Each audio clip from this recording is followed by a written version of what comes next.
Arthur Schopenhauer fue un gran pensador y filósofo alemán, además uno de los mejores oradores de su época, pues empleaba un lenguaje muy claro y muy sencillo, por lo que era muy explícito y comprensible para el público general. Cabe destacar que Schopenhauer fue la piedra angular para que se pudiera unir la metafísica oriental con la occidental mediante los conocimientos filosóficos que él ya tenía de Platón y de su antecesor Kant. Encontró un punto de equilibrio donde cerró un círculo con el budismo y el hinduismo.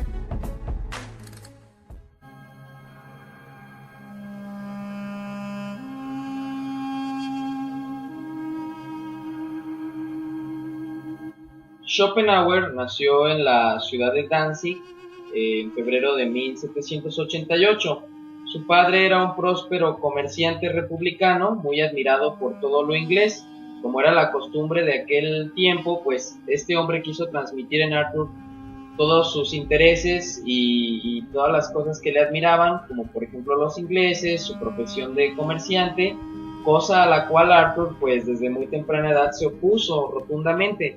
Sin embargo, pues no fue hasta que su padre murió cuando nuestro personaje pudo comenzar con su verdadera vocación.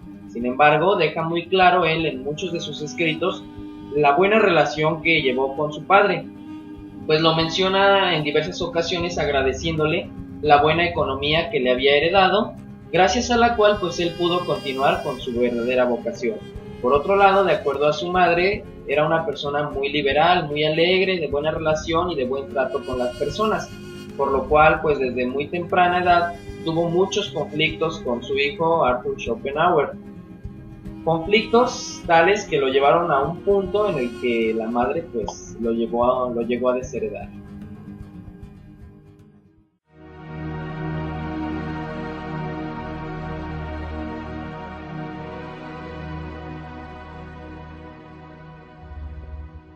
Pues bien, en cuanto a su vida podemos enmarcar puntos desde muy temprana edad, a sus 5 años, en 1793, cuando sus padres decidieron mudarse a la ciudad de Hamburgo. Fue en esta misma ciudad, en 1805, a los 17 años de edad, cuando su padre lo inició en la carrera de comercio, comenzando como aprendiz. Sin embargo, en ese mismo año su padre murió y bueno, la madre decidió mudarse con toda su familia a la ciudad de Weimar. Fue ahí en esta ciudad donde, como ya lo habíamos comentado, la madre comenzó con esa cualidad social que tanto la caracterizaba, siendo anfitriona de muchas veladas literarias donde se relacionó con gente pues muy importante. Sin embargo, Arthur Schopenhauer se quedó en Hamburgo para continuar con la carrera de comerciante, pero más tarde, casi a los 21 años de edad, decidió dejar la carrera de comerciante y se inscribió a la Universidad de Gotinga en la carrera de medicina. Fue durante su estancia en la universidad ya mencionada cuando conoció a un profesor llamado Gottlob Schulze. Este era un profesor de filosofía y vio en Arthur Schopenhauer un amplio criterio analítico, por lo que le aconsejó aprender el estudio pormenorizado de Platón y de Kant, que era muy importante en ese momento, así como las obras de Aristóteles y de Spinoza.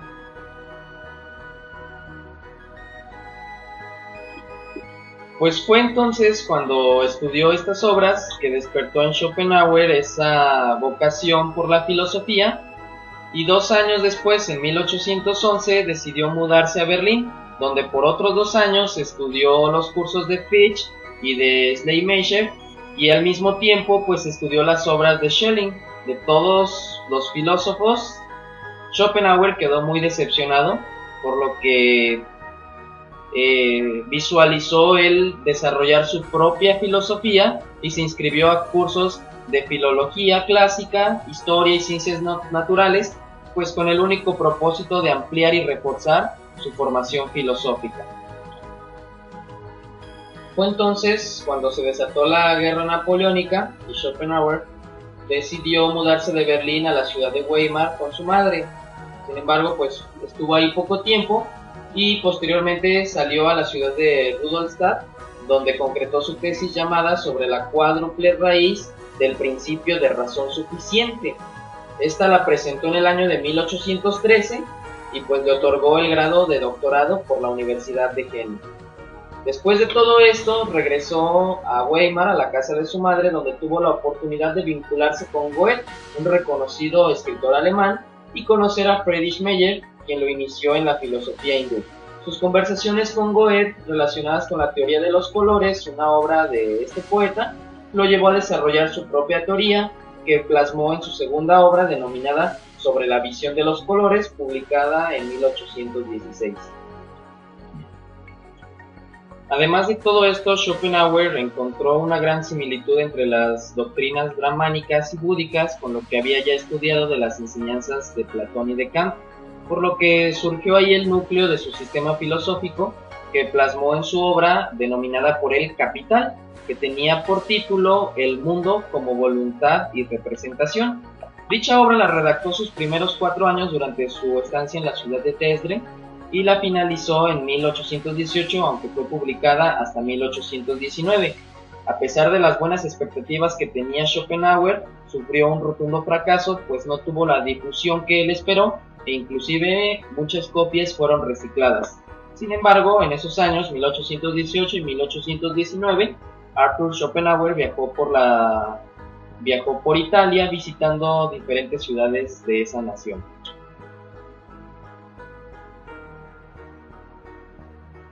Posteriormente, en el verano de 1819, Schopenhauer sufrió una ligera crisis financiera, lo que lo llevó de vuelta a la ciudad de Berlín, donde solicitó trabajo en la docencia y fue admitido por la Universidad de Berlín.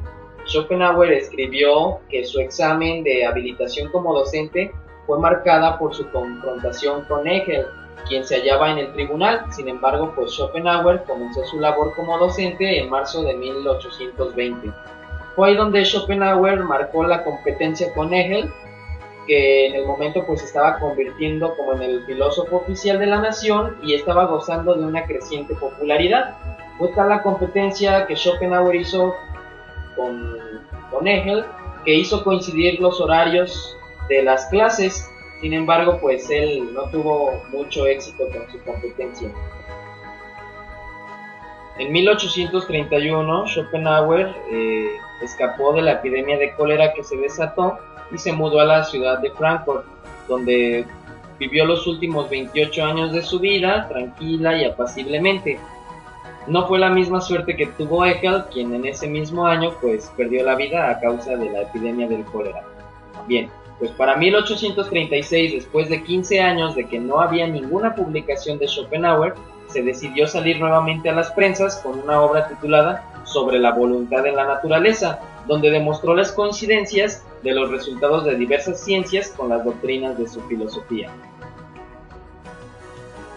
Al año siguiente presentó una memoria llamada Sobre la libertad de la voluntad a un concurso abierto por la Real Sociedad Noruega de Ciencias y fue premiada en enero de 1839.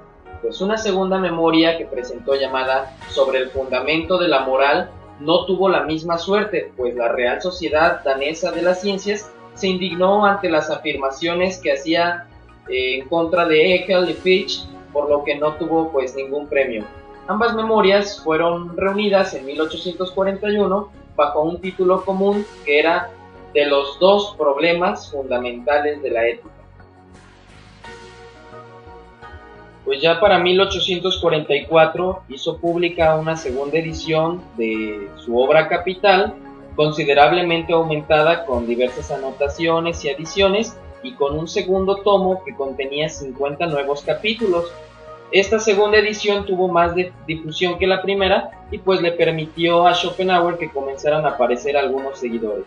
Posteriormente, en 1851, publicó una colección de ensayos y aforismos publicados bajo el nombre de Parerga y Paralipomena, que está considerado como su última obra, pues el 21 de septiembre de 1860 Arthur Schopenhauer murió a causa de un paro cardiorrespiratorio.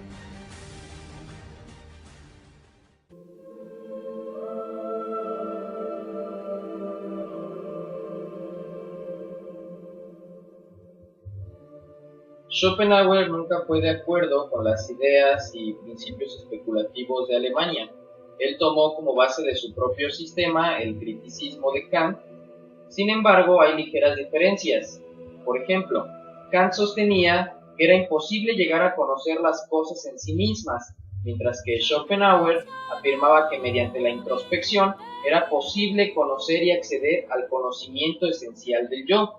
Schopenhauer identificó esto con un principio metafísico denominado voluntad, que él también llamó como voluntad de vivir.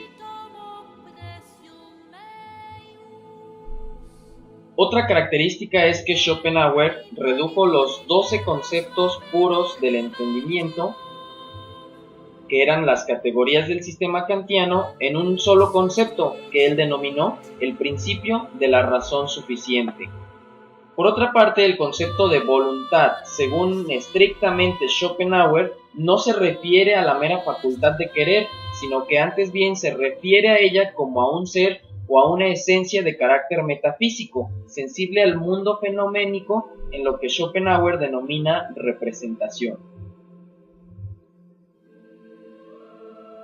Sin embargo, cabe mencionar para cada uno de nosotros que esta percepción de Schopenhauer acerca de la voluntad no es ajena a la concepción que nosotros tenemos de la misma, ya que lo que logró este gran filósofo fue objetivarla mediante la representación. Además afirmó que la podemos encontrar en todos los estratos de la naturaleza, esto es decir, en un ejemplo, que la vamos a encontrar desde en una simple piedra hasta en cada uno de nosotros como seres humanos, pero esta se presenta en diferentes grados, alcanzando en el hombre el grado máximo cuando adquiere la forma de un deseo consciente, y es aquí entonces donde cada uno de nosotros en este tiempo podemos identificarla con la voluntad que conocemos coloquialmente. Aún con todo esto, Schopenhauer dejó muy claro el carácter de la voluntad, que no es otra cosa sino, dijo él, un ciego afán, un impulso o pulsión carente de fundamento y motivos. Entendiendo entonces la voluntad y su sentido según Schopenhauer, podemos analizar lo siguiente. En la medida en que la voluntad se presenta y se expresa en la vida anímica del hombre bajo la forma de un continuo deseo siempre insatisfecho, Schopenhauer concluye que toda la vida es esencialmente un sufrimiento y que aun cuando el hombre, tras múltiples esfuerzos, consigue mitigar o escapar momentáneamente del sufrimiento, termina siempre por caer inexorablemente en el insoportable vacío del aburrimiento. De ahí que la existencia humana sea un constante pendular entre la escila del dolor y la carnis del tedio, y es por esto que Schopenhauer propone una huida del mundo. Y a pesar de la propuesta que hace este grande filósofo, no toma el suicidio como una alternativa, antes bien Schopenhauer lo juzga como un mal camino del hombre, ya que el suicida no renuncia a la vida en sí misma, sino renuncia a la vida que le tocó vivir en las condiciones que lo llevaron a esa mala decisión, que por lo general son condiciones desfavorables. Schopenhauer reconoció como válidos solo 3 alternativas que jerarquizó según el grado de aniquilación de la voluntad, las cuales son: 1. La contemplación del arte como un acto desinteresado; 2. La práctica de la compasión; y 3. La negación del propio yo.